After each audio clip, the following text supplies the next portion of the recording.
오늘은 같은 마음을 품으라. 같은 마음을 품으라 하는 제목으로 우리 하나님 말씀 함께 나누도록 하겠습니다. 빌립보 교회가 세워진 과정은 사도행전을 보면 자세하게 나타나 있는데 바울이 소아시아 지역에 복음을 전하기 위해서 계획하고 있을 때 드로아 지역에 머물 때 밤의 환상 중에 마게도냐 사람이 이렇게 손짓하면서 건너와서 우리를 도우라 이렇게 요청하는 바람에 성령께서 아시아의 길을 막으시고 유럽으로 보내신다 하는 걸 깨닫고 유럽의 첫 관문인 빌립보로 들어가게 되면서 이제 빌립보 교회에 복음을 전하게 됩니다. 근데 보통 사도 바울이 복음을 전하는 전략은 먼저 유대인들이 모여 있는 회당에 가서 복음을 전하고 이제 그 다음에 이방인들에게 복음을 전하는 건데 빌립보 지역에는 회당이 없었어요. 회당이 없었다는 건 유대인 남자 10명이 되지 않았다는 뜻이에요. 보통 유대인들이 남자들이 10명이 되면 이제 먼저 회당을 만들고 이렇게 종교적인 터전을 먼저 마련하게 되는데 빌립보 지역에 회당이 없었다는 건 유대인 남자들 10명이 없었다. 그래서 거기서 복음을 전할 때 이제 강가에서 루디아라는 여자를 만나서 복음을 전했는데 이 루디아라는 여인이 복음을 받아들이면서 자기 집을 이제 교회로 오픈하게 됩니다. 그래서 세워진 교회가 빌립보 교회죠. 그러니까 회당이 없었고 루디아라는 여인이 복음을 먼저 받아들였다는 건 빌립보 교회는 여성 주도적인 교회였다는 뜻이에요. 그러니까 남자들이 별로 없었기 때문에. 그래서 교회 리더십 중에도 여성들이 많았다는 거죠. 그래서 마게도냐 지역의 역사를 보면 신기하게도 마게도냐는 그 여성들의 지위가 굉장히 높게 평가됐던 지역입니다. 그래서 상당한 자유도가 여성들에게 보장되어 있었고 법률적으로도 그 여성들을 많이 지원해주던 지역이었죠. 그래서 성씨 문제에 있어서도 아버지 성 따르지 않고 목의 성을 따라요. 마게도냐 지역에서는. 그리고 사회적으로 본받을 만한 일을 하거나 기념될 만한 일을 하면 기념비를 세우는데 여성을 위한 기념비를 꽤나 많이 세웠던 지역이 또 마게도냐 지역이고, 당시 여성들은 남자의 그 재산으로 여겨졌던 시대였는데 마게도냐 지역에서는 여성들의 사유 재산도 인정이 됐던 지역이 그 마게도냐 지역입니다. 그런 지역에 빌립보 교회가 있었기 때문에 이 교회는 여성 주도적인 교회가 될 수밖에 없는 분위기였죠. 그래서 바울이 옥에 갇혔을 때 다른 교회들은 걱정하고 기도해주고 이런 일을 했는데 빌립보 교회는 걱정하고 기도하는 걸 넘어서 실제적인 도움을 베풀었던, 섬세하게 움직였던 교회가 빌립보 교회입니다. 근데 빌립보 교회의 문제는 그 여성 주도적인 교회 특유의 그 시기심과 질투심에 있었다. 우리가 먼저 살펴본 바가 있는데 사실 이건 여성들의 문제라고 하기에도 좀 그렇습니다. 요새 보면 남자분들도 시기 질투 엄청 많이 합니다. 안 그럴 것 같은데 시기 질투를 해요. 사람들이 모이면 가장 먼저 나타나는 현상이 뭐냐면 누가 높은가, 그리고 누가 인정받는가, 이거부터 나타납니다. 어떤 모임이든 이 모임에 누가 제일 오래됐어요? 이런 거 물어보고 누가 메인 멤버인가, 누가 콧바람이 좀 센가, 이런 거를 사람들은 먼저 살핍니다. 그 이제 마귀 역사예요. 마귀는 누가 높은가, 누가 인정받는가. 그 제자들도 예수님 따라다니면서도 누가 수제자냐, 누가 인정받느냐, 이런 걸로 이제 서로 싸우는데, 이 시기 질투라는 건 욕망이죠. 높아지려는 욕망, 그리고 인정 욕구, 여기에 이제 기반하는 게 시기 질투입니다. 이 시기 질투의 이 교묘함은 악한 일에서만 발동되는 게 아니라는 데 있어요. 선해 보이는 일인데, 의로운 일인 것 같은데 그 안에서도 그 시기 질투가 난무한다는 겁니다. 이게 심각한 문제예요. 그래서 교회도 가만히 보면 시기 질투가 굉장히 많은 곳이 교회죠. 그래서 저는 이제 체육대회 같은 거 잘 안 하는데, 여러분들이 하자 그러면 하겠지만 좋아하진 않습니다. 체육대회를 하면 하나 되기 위해서 하자, 단합을 위해서 하자 그러는데 아니에요. 체육대회는 편 나눠서 서로 경쟁시키는 거예요. 서로 이겨먹으려고 합니다. 제가 제일 싫어하는 게 목사들이 월요일날 몰려다니면서 공차는 거예요. 축구한다고. 그럼 제일 힘든 사람이 심판이라 그랬잖아요. 심판 보는 목사님. 목사들이 얼마나 드센지, 이게 파울이네 아니네, 핸드링이네 아니네, 금 밟았네 안 밟았네, 나갔네 안 나갔네, 박 터지게 싸웁니다. 주일날 그렇게 말씀 은혜롭게 전하고 나가지고 월요일날은 모여가지고 자기들끼리 박 터지게 싸워요. 축구하면서. 그거 왜 합니까? 그런 거를 몰려다니면서. 월요일날 성도들은 다 열심히 일하고 있는데 목사들은 모여서 공차고 노는 거예요. 그러면서 싸우고 그러고 나서 또 밥 먹으러 가고 그렇게 경쟁심과 시기심이 충만해가지고 공차고 나면 스트레스가 해소가 됩니까? 그래서 교회는 어떻게 하든지 경쟁심을 유발하는 일을 하면 안 되는 거예요. 주님은 산상수훈 가르침을 통해서 심령이 가난한 자가 복이 있다 이렇게 말씀하셨는데 내가 강해져서 다른 사람 누르는 것보다 내가 핍박당하는 게 낫고 높아지는 것보다 낮은 곳에 구하는 것이 낫다. 그게 복되다. 이렇게 말씀을 하신 겁니다. 그럼 우리가 낮아지고 겸손해지고 억울해지고 핍박당하는 게 어떻게 하면 되느냐? 억지로 되느냐? 억지로 될 리가 없죠. 그럼 억지로 해서 되는 것도 아니고 억지로 해서도 안 되는 거고. 우리 주님께서 높고 높은 하늘에서 낮고 찬한 이 땅으로 오시고 그리고 죄가 없으신데 의로우신데 스스로 죄를 뒤집어 쓰시고 죽으신 건 억지로 하신 게 아닙니다. 자발적으로 하신 거예요. 뭘로 하셨느냐? 사랑으로 하신 거예요. 그러니까 낮아지고 겸손해지고 핍박당하고 이거 어떻게 그걸 할 수 있느냐? 하나님의 사랑을 통해서 그걸 할 수 있는 겁니다. 그 사랑은 우리 안에 없기 때문에 반드시 외부로부터 와야 돼요. 그래서 사랑은 우리에게 오신 성령으로 말미암아 하나님의 사랑이 우리 마음에 부은 바 됨이니. 그러니까 성령님이 오시면 하나님의 사랑을 알게 되고 그 사랑이 우리에게 부은 바 돼서 우리도 사랑할 수 있는 존재로 변화된다 하는 것이 성경의 증언이죠. 그래서 그 사랑으로 섬기고 사랑으로 모든 원통함과 억울함들을 감내하는 게 아니고 녹여내는 겁니다. 그 사랑은 모든 걸 다 용해시키는 가장 뜨거운 에너지예요. 그게 사랑이에요. 그럼 억울할 것도 없고 원통할 것도 없는 게 사랑이죠. 여러분들이 제일 많이 사랑하는 게 자식이잖아요. 자식 사랑하면 자식 때문에 억울할 일이 없잖아요. 원통할 일이 없잖아요. 그게 사랑입니다. 자식의 모든 걸 사랑으로 전부 다 용해시켜버리기 때문에 그것 때문에 무슨 시기 질투가 나온다거나 억울하고 원통해서 못 살겠다거나 이런 일들이 없는 거죠. 그래서 생명체를 보면 가장 약한 생명체가 사람이에요. 태어났을 때를 딱 봐보세요. 제일 약한 생명체가 어떤 생명체인가. 다른 생명체들은 그냥 태어나자마자 막 일어섭니다. 불끈 다리에 힘주고 일어서서 막 어미 따라가요. 젖달라고 막 앵기고. 근데 사람은 태어나면요 아무짝에도 쓸모가 없어요. 그냥 얘는 그냥 개구리예요. 그것도 그냥 거의 죽기 직전에 축 처진 개구리잖아요. 그러니까 부모가 돌보지 않으면 몇 년간은 아무것도 할 수 없는 존재. 그게 사람입니다. 그런데 세상을 누가 다스리느냐? 사람이 다스려요. 그 강한 바위나 나무나 짐승들이 다스리는 거 아니에요. 근데 짐승들은 무기가 있죠. 그 날카로운 이빨이 있고 발톱이 있고 뾰족한 발톱이 있는데 그래서 짐승하고 사람이 싸우면 사람이 집니다. 여러분 곰하고 싸워서 이길 수 있으세요? 늑대랑 이런 거 싸워서 이길 수 있으세요? 절대 못 이겨요. 훈련을 열심히 하고 이렇게 칼 같은 거 좀 손에 쥐고 이런 것 아니면 가지고 있는 몸뚱이 가지고 싸우면 다 져요, 인간이. 근데 세상을 누가 다스리느냐? 그런 짐승들이 다스리는 거 아니에요. 사람이 다스립니다. 왜 그러냐면 세상을 다스리는 능력은 그 호전적인 무기나 발톱이나 이빨이 아니에요. 사랑으로 다스리는 거예요. 하나님이 사랑으로 창조하신 세상이기 때문에 세상을 다스리는 존재는 그 하나님의 사랑을 받아서 하나님의 사랑으로 다스리게 되는 겁니다. 그래서 우리 믿음도 믿음 좋다고 믿음 외치시고 은혜 외치시는데 그 믿음은 업앤다운해요. 아침에 좋았다 오후에 나빠지고 저녁에 좋았다 새벽에 또 나빠지고 그 베드로가 믿음 좋았는데도 예수님 부인하는 거예요. 그래서 믿음으로만 되는 거 아닙니다. 사랑으로 역사하는 믿음이어야 돼요. 그래서 뭐든지 사랑으로 역사하지 않으면 거기에는 자의식이 섞이기 때문에 올라갔다 내려갔다 높아졌다 낮아졌다 끊임없이 반복하는 겁니다. 그래서 어떤 날은 여러분들이 믿음이 좋아 보입니다. 그럼 제가 오늘 컨디션이 좋으시네.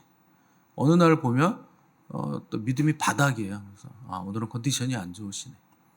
그러니까 하나님이 보시면 어떤 날은 순교를 불사하는 고백을 하는데 어떤 날은 하나님 나한테 왜 그러세요? 나 안 믿으려고 이런 고백을 하고 앉아 있어요.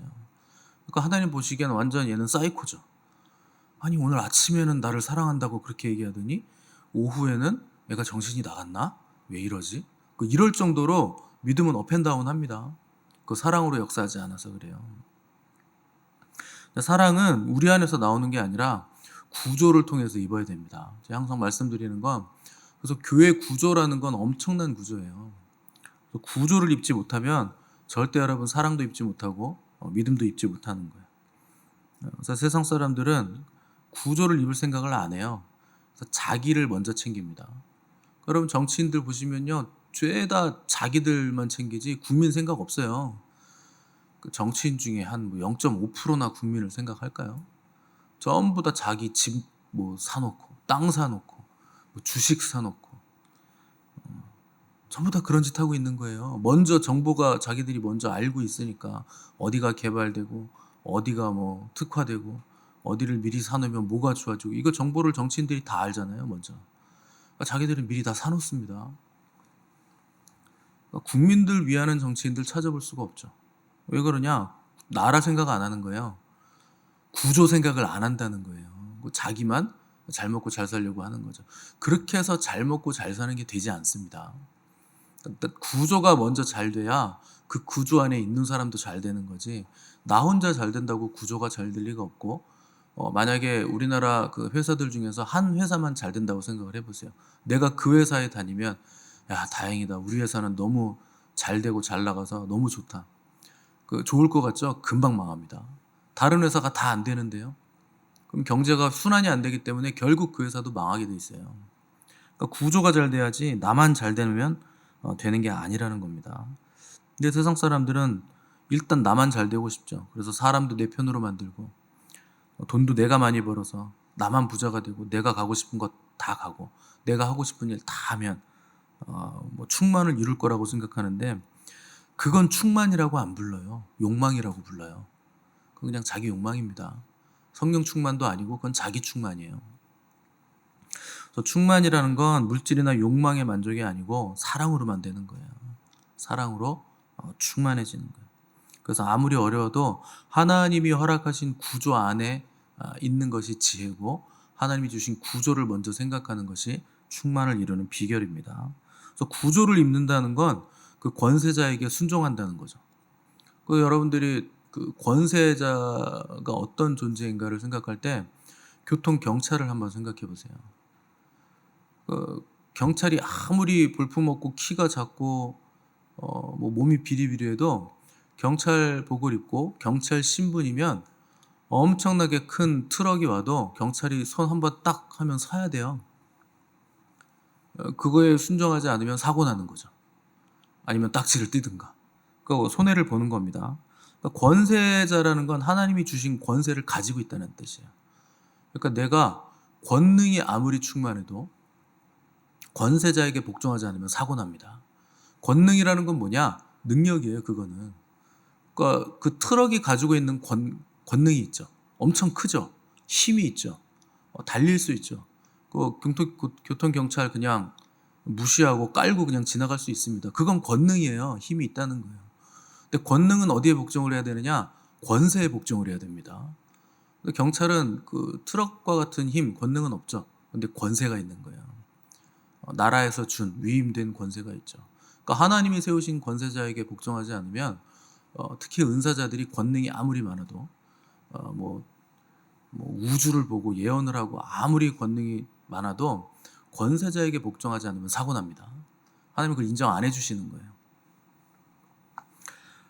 그래서 구조를 입어서 권세자에게 순종함으로 사랑으로 일하지 않으면 거기서 싸움이 생기고 시기 질투가 일어나고 미움이 충만해지는 거죠. 그래서 사랑은 어떤 구조를 입느냐에 따라서 하나님의 형상이 나타날 수도 있고 또 마귀의 형상이 나타날 수도 있습니다. 그래서 얼굴 표정을 보면 저 사람 하나님 형상이네, 아니면 저 사람 되게 힘든가 보다, 금방 티나요. 왜 그러냐? 끊임없이 마귀를 따라가는 거예요. 선악과를 따고 있는 거죠. 하나님은 우리에게 선악과 따라고 하신 적이 없습니다. 생명나무를 따라 그러셨지, 선악과 따먹으라고 하신 적이 없어요. 선악과를 딴다는 건 내 소견에 옳은 대로 행하는 거예요. 내가 생각하기에 이건 좋은 거야, 이건 나쁜 거야, 이건 취하고 이건 버리고, 이거 자기 마음대로 하는 거죠. 근데 여러분 선악 간의 분별을 여러분 하실 수 있습니까? 이건 좋은 거, 이건 나쁜 거, 이건 선한 거, 이건 악한 거. 그러니까 우리는 이제 겉으로 드러난 것으로 결과론적으로 그 선악을 판별하는데 그렇게 해서 선악 판별이 안 돼요. 왜냐하면 인간은 그 어떤 사람이 행하는 그 행위의 원인과 의도까지는 알 수가 없어요. 결과만 알 수 있습니다.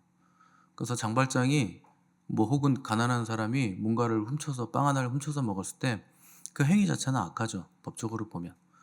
그런데 뭐 굶어 죽게 생겼다든가 아이가 집에서 굶어 죽게 생겨서 어쩔 수 없이 아이를 살리기 위해 뭘 하나 이렇게 어쩔 수 없이 훔쳤다든가 이러면 그거는 법적으로 판단을 해줘야 됩니다. 근데 하나님은 그 행위와 의도 그리고 왜 그렇게 됐는지 원인과 결과 그 주변의 모든 그 일어난 일들까지 다 아시기 때문에 하나님만이 선악과에 판단하는 기준이 되신다는 거예요. 그러니까 우리가 선악과를 딴다는 거, 저 목사 내가 보니까 안 될 것 같아. 이거는요 자기 생각이에요. 저 사람은 그 신앙생활 하는 거 보니까 저 교인이라고 할 수도 없어. 교회가 우리 교회는 사랑이 없어. 교회가 왜 이래? 교회가 세상보다 더 안 좋은 것 같아. 여러분 그렇게 말하고 있는 그 사람이 그 교회예요. 그 사람이 교회입니다. 그렇게 말하는 자신을 먼저 돌아보셔야 돼요. 그러면 나는 어땠는가? 그걸 돌아봐야 되는데 사람들은 마귀를 따라갑니다. 이놈의 교회는 사랑이 없어. 내가 교회를 떠나가야지. 그러면 그 교회는 잘 돼요. 그분이 떠나가시면. 뭐 시끄럽게 하는 사람도 없고 주제 파악들을 잘하는 사람들만 남기 때문에 주제 파악 못하시는 분이 나가면 그 교회는 잘 됩니다. 그래서 예전에 그 남미 교회 중에 그 20명 나오는 교회가 있었어요. 그 목사님이 열심히 중간에 와가지고 열심히 이제 목회를 했는데 그 이제 리더십들이 그 교회를 꽉 잡고 있는 거죠. 교회가 부흥이 안 돼요. 그러다가 이제 그 부목사가 왔는데 한 30명 정도 되는 쓸 때 부목사가 와가지고 사역을 하다가 부목사가 20명을 데리고 나갔어요. 그럼 10명 남았죠. 30명 중에. 그래서 그 목사가 이제 좌절하고서 다른 목사님에게 어떻게 하면 좋겠냐 상담을 했더니 그 목사님이 괜찮다. 매일 하나님 앞에 경배를 하고 찬양을 해라. 기뻐 뛰며 찬양해라. 했더니 6개월 만에 그 교회가요 120명으로 늘었어요. 그게요 그냥 는 게 아니에요. 그동안 그 리더십으로 있던 사람들이 전도를 막았는데 남아있던 10명 중에 한 분이 마당발이 한 분이 있는 거예요. 그래서 그분이요 수십 명을 데리고 온 거예요.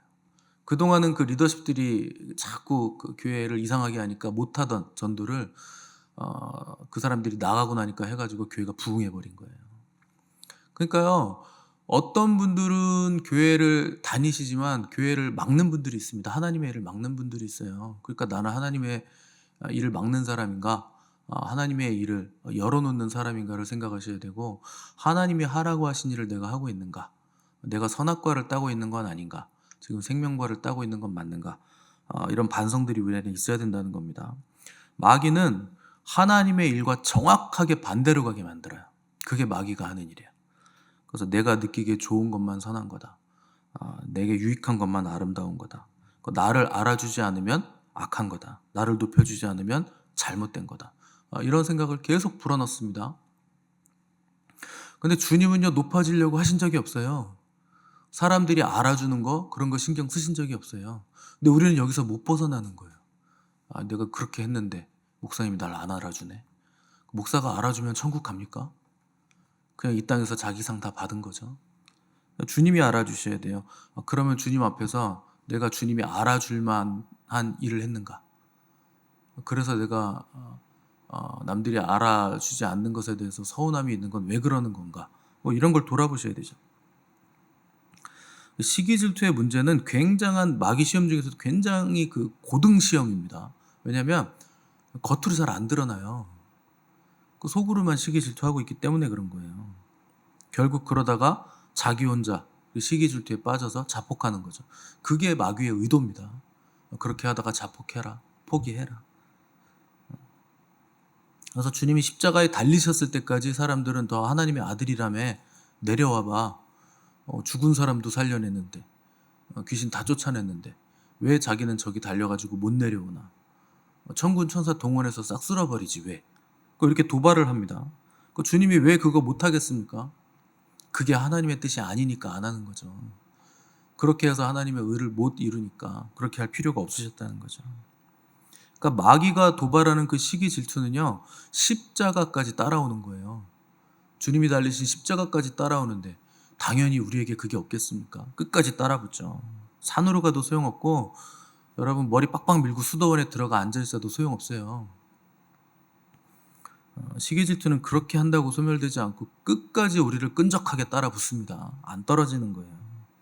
그래서 오늘 본문 보시면 사도 바울이 이 두 여인에게 권하는데, 내가 유오디아를 권하고 순두개를 권하노니 주 안에서 같은 마음을 품으라. 이 그 여성 주도형 리더십의 교회인 빌립보 교회의 두 리더십이 싸우는 거예요. 파가 갈린 거죠. 그래서 바울이 이 두 여인에게 같은 마음을 주 안에서 품어라 이렇게 권면하는데, 마음이 중요하다는 겁니다. 모든 문제는 마음에서 출발한다는 거예요.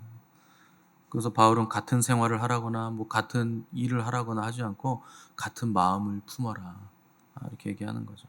모든 열쇠가 어디 있느냐? 마음에 있고, 모든 전쟁 중에서 가장 치열한 전쟁터가 마음의 전쟁터입니다. 거기가 가장 치열한 내면 전쟁터예요. 그럼 각 사람의 생각이 다른데 어떻게 같은 마음을 품을까요? 그래서 구조라는 걸 주신 거예요. 우리에게 주신 것이 하나님의 그 말씀의 구조죠. 말씀 구조. 그래서 교회라는 건 예수 그리스도를 머리로 해서 연결된 지체예요. 근데 머리에 연결되는 방법이 뭐냐? 말씀이라는 거예요. 그 말씀 구조에 우리가 순종할 때 머리에 연결되는 거죠. 말씀이 없으면 백성이 방자히 행합니다. 묵시가 없으면 백성이 방자히 행한다고 써 있잖아요. 말씀이 없으면 어떻게 되느냐? 예수 그리스도가 머리가 아니고 내가 머리가 되는 거예요. 우리 스승님은 이렇게 표현했습니다. 내가 생각하는 건 대가리고 하나님 말씀에 복종하는 건 머리다. 원래 짐승은 머리라고 안 부릅니다. 그건 대가리라고 부르는 거예요. 근데 짐승 같은 생각을 하고 교회의 머리가 자기가 된 머리는 그건 대가리라고 부르고, 하나님의 말씀, 머리 대신 예수 그리스도에 순종하는 건 머리라고 부르는 거다. 짐승같이 산다는 거예요. 자기가 선악 같다고 자기 생각으로 이건 선하고 이건 악하고 다 판단해가지고 시기 질투로 가서 미움까지 나가는 거. 여러분, 말씀 구조에 순종해야 된다는 거예요. 말씀 구조에 순종한다는 건 동물 수준을 벗어나는 겁니다. 내가 생각하면 동물 수준 걸 못 벗어나요. 그 동물은 뭡니까? 서로 치고받고 싸우잖아요. 먹이 하나 던져주면 그거 서로 먹으려고 으르렁거립니다. 그러니까 내가 왕 되려고 그러고 내가 무리의 리더가 되려고 그러고. 그래서 하나님 우리에게 주신 교회 구조 안에서 말씀을 주신 거예요. 말씀에 순종할 때 머리 대신 주님께 연결되는 거죠. 그래서 말씀이 우리로 하여금 같은 마음을 품게 만들죠. 두 번째로 필요한 건 기도입니다. 성경은 하나님의 말씀과 기도로 거룩하여짐이니라 이렇게 우리에게 도전하고 계시죠. 그러니까 말씀을 아무리 많이 듣고 많이 알아들어도 기도를 통해서 깨닫는 과정이 없으면 그 말씀이 영으로 임재하지 않습니다. 말씀의 영으로 임재를 받아야 되는 거예요. 그래서 기도하지 않으면 말씀이 어디에 붙어 있느냐? 머리에 붙어 있는 거예요. 그러니까 머리로 생각하고 머리로 이해하는 거죠. 여러분 여기저기 찾아다니면서 말씀 공부 많이 해보세요. 거룩해지나? 안 거룩해져요. 머리만 커져요. 그래가지고 판단만 하고 그 설교 시간에 이렇게 저게 신학적으로 맞는 얘기인가? 핸드폰으로 막 또 찾고 요새는 또 그 AI한테 물어보고 그러신 분들이 꽤나 있습니다. 근데 기도를 하면 머리에 있던 말씀이 어디로 오느냐? 가슴으로 내려오는 거예요. 그렇게 내려오는데 3년 걸리는 거예요. 기도 열심히 해도. 그리고 가슴에 있는 말씀이 머리로 깨닫는데 3년, 가슴으로 내려오는데 3년, 그 말씀이 손으로 순종해서 움직여지는데 또 3년 걸리는 거예요. 말씀 하나 순종하는 게 그렇게 어려운 거예요. 그래서 기도하지 않으면 머리에 있는 말씀 아무리 많아도 그 소용없는 겁니다. 기도를 통해서 내 생각을 벗어나야 되고 말씀이 가슴으로 내려와야 돼요. 여러분 기도할 때 눈을 감는 이유는 세상을 바라보지 않는다는 뜻이에요. 근데 기도하지 않던 사람이 기도하려고 눈 감아보세요. 5만 가지가 다 떠오릅니다. 집중이 안 돼요. 세상 생각이 다 떠올라요. 눈 감고 앉아 있으면. 세상 것만 보여요. 왜냐면 여태까지 기도하는 삶을 살아본 적이 없으니까. 그러니까 눈만 감으면 이상한 게 막 보이죠. 내가 본 것들이 다 떠오르죠. 그러니까 내 안에 있는 것들이에요. 그래서 이 기도의 능선을 넘어가지 않으면 여러분 절대 신앙이 성장하지 않는 거예요. 세 번째로 우리에게 필요한 거 뭐냐? 머리 대신 주님과 연결되기 위해서, 같은 마음을 품기 위해서 이제 말씀을 듣고 기도했으면 그 다음에 필요한 게 순종이에요. 순종. 말씀을 받고 기도를 통해 하나님 말씀이 임재되고 내줘야 되면 이제 움직여야 되는 거예요. 그래서 예배하라고 하시면 예배하고, 기도하라고 하시면 기도하고, 금식하라고 하시면 금식하고, 전도하라고 하시면 전도하는 거예요. 그러니까 여러분 그냥 순종하고 하라는 대로 하면 그 인생이 풀리게 돼 있어요. 꼬이려고 해도 안 꼬여요. 그런 인생은. 하나님 말씀에 순종하는데 어떻게 인생이 꼬입니까? 무슨 일을 만나든지 만사형통하리라는 건 하나님 말씀에 온전히 순종하면 하나님이 책임져 주신다는 거예요. 그렇게 순종하고 움직이면 천사들이 와서 수종 드는 거예요. 하나님 말씀대로 움직였기 때문에 천사들은 성도들을 위해서 하나님께서 부리시는 영이잖아요. 가서 도와라. 그렇게 보내주신다는 거예요. 그러면 물질의 흐름도 바뀌고 사람들과의 관계도 바뀌고 섬길 수 있게 되고 또 하늘의 충만한 곳으로 입혀지게 되는 겁니다. 순종할 때 그렇게 된다는 거예요. 그래서 이제 세 가지입니다. 우리 같은 마음을 품고 살아가는 방법은 말씀과 기도와 순종. 그래서 그 곤충을 세 군데로 나누면 머리, 가슴, 배잖아요. 그 사람도 마찬가지예요. 머리, 가슴, 배예요. 머리로 하나님의 말씀을 이해하고 그 말씀이 성령님으로 기도할 때 가슴으로 내려와서 그 배에서 생수의 강이 흘러나는 거예요. 그 머리, 가슴, 배가 그 신앙생활에 아주 중요한 역할을 하는 거죠. 그래서 교회는 문제가 없는 공동체가 아닙니다. 그 사람들이 교회에 왜 이렇게 문제가 많냐, 뭐 이런 사람들이 왜 어떻게 교인이냐 그러는데, 아니 너도 교인이잖아요. 그런 사람들이 많잖아요. 그러니까 문제가 얼마나 많겠어요. 그런 사람들이 모여 있는데. 교회가 사랑이 없다, 세상보다 못하다, 그런 얘기 할 필요 없어요. 원래 그런 거예요. 교회는. 아니 죄인들이 모였는데, 그럼 뭐 죄인 괴수가 다 드글드글 모였는데 얼마나 교회가 문제가 많겠습니까? 교회는요, 문제가 없는 공동체가 아니라 문제를 다루는 방식이 다른 공동체예요. 그게 교회입니다. 그래서 교회는 오직 기도와 말씀과 순종함으로 우리가 문제를 해결해 나가는 것이고, 그 과정, 아픔과 어려움을 이겨내는 과정을 통해서 우리가 예수 그리스도를 닮아가고 예수 그리스도, 머리 대신 그분께 연결되는 공동체가 교회 공동체입니다. 천사들이 있는 곳이 아니에요. 그러니까 교회 공동체를 착각하시면 안 됩니다.